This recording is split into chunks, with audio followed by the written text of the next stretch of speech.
بزرگان اسلام، نبی علیہ السلام اپنی زندگی میں رمضان میں بھی اور غیر رمضان میں بھی تقریباً 10 سال تک نماز جمعہ پڑھائے ہیں، مگر آپ نے کسی بھی نماز جمعہ کے لیے مسجد کو سجانے کا حکم نہیں دیا۔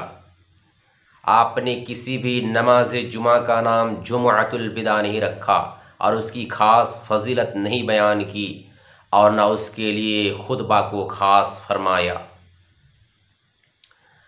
اور اس کا ثبوت صحابہ کرام کے زمانے میں بھی نہیں ملتا ہے، تابعین کے زمانے میں بھی نہیں ملتا ہے، تبع تابعین کے زمانے میں بھی نہیں ملتا ہے، اور نہ ائمہ اربعہ کے زمانے میں ملتا ہے کہ انہوں نے کسی بھی نماز جمعہ کا نام جمعۃ الوداع رکھا ہو اور اس کے لیے خطبہ کو خاص کر دیا ہو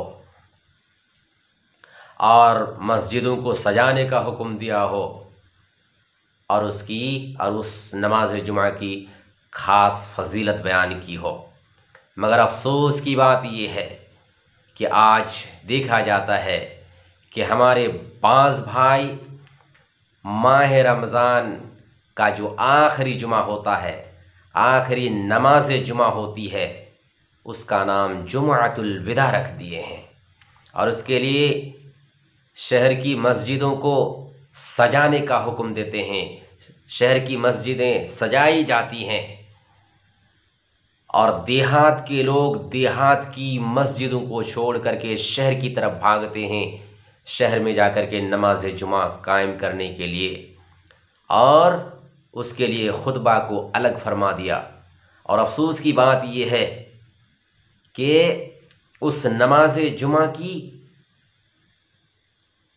خوب فضیلتیں بیان کی جاتی ہے، من گھڑت روایتیں پیش کی جاتی ہیں، جیسے کہ مثال کے طور پر 2 حدیث میں آپ کے سامنے پیش کرتا ہوں۔ ایک حدیث یہ پیش کی جاتی ہے کہ اگر کوئی شخص اس دن ایک سلام سے 4 رکعتیں نماز پڑھتا ہے، پہلی اور ہر رکعت میں سورۃ الفاتحہ کے بعد 7 مرتبہ آیت الکرسی اور 15 مرتبہ سورۃ الکوثر پڑھتا ہے، تو ان کی زندگی کی جتنی نمازیں ان سے چھوٹ گئی ہیں، یہ 4 رکعت نمازیں ان کا کفارہ بن جائیں گی، یعنی وہ ساری نمازیں ان کا گناہ معاف ہو جائے گا۔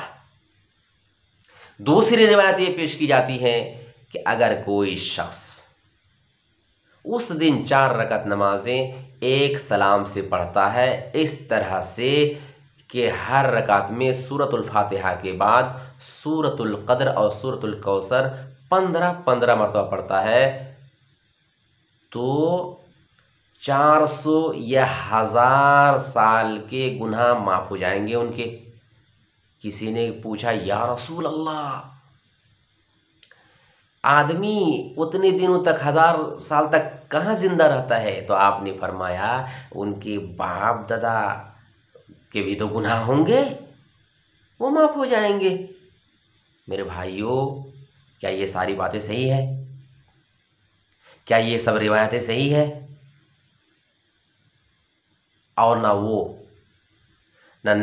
کیا نبی علیہ السلام نے کسی بھی جمعہ کی نماز کا نام جمعۃ الوداع رکھا، اس کے لیے مسجدوں کو سجانے کا حکم دیا، اس کے لیے خاص خطبہ فرمایا،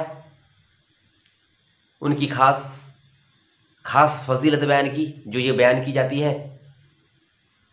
اگر نہیں تو کیوں؟ اور نہ یہ روایتیں صحیح ہے۔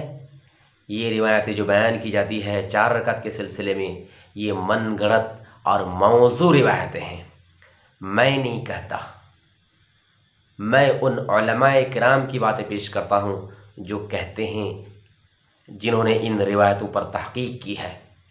آپ اٹھائیے مولانا عبدالحی لکھنوی کی کتاب الآثار المرفوعہ فی الاخبار الموضوعہ اور ان کے صفحہ نمبر اور اس کتاب کے صفحہ نمبر 85 پر پہنچیے تو انہوں نے اس روایت کو موضوع قرار دیا ہے، کہا کہ یہ من گڑت روایتیں ہیں۔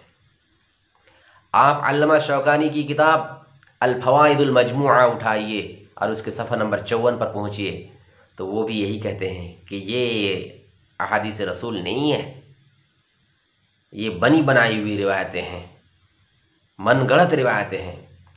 آپ ملا علی قاری کی کتاب الموضوعات اٹھائیے، وہ بھی کہتے ہیں باطل قطعیہ، کہ یہ سب روایتیں جو ہے سرے سے باطل ہے۔ تو میرے بھائیوں، آپ وہ کام نہ کریں جو نبی علیہ السلام نے نہیں کیا ہے، آپ وہی کریں جو نبی علیہ السلام نے کیا ہے۔ نبی علیہ السلام نے کسی بھی جمعہ کی نماز کا نام جمعۃ الوداع نہیں رکھا، چاہے وہ نماز جمعہ رمضان کی ہو یا غیر رمضان کی ہو، کسی بھی نماز جمعہ کے لیے آپ نے مسجدوں کو سجانے کا حکم نہیں دیا۔ آپ کیوں حکم دیتے ہیں؟ خطبہ آپ نے خاص نہیں فرمایا، جیسا کہ آج کل خطبہ پیش کیا جاتا ہے اور جمعہ کے رخصت ہونے پر غم کا اظہار کیا جاتا ہے، سلام پیش کیا جاتا ہے۔ قطعاً ایسا نہ کریں۔ باقی آپ میری باتوں پر تحقیق کریں، اگر میری باتیں صحیح نکلتی ہے تو آپ مانیں، ضرور مانیں۔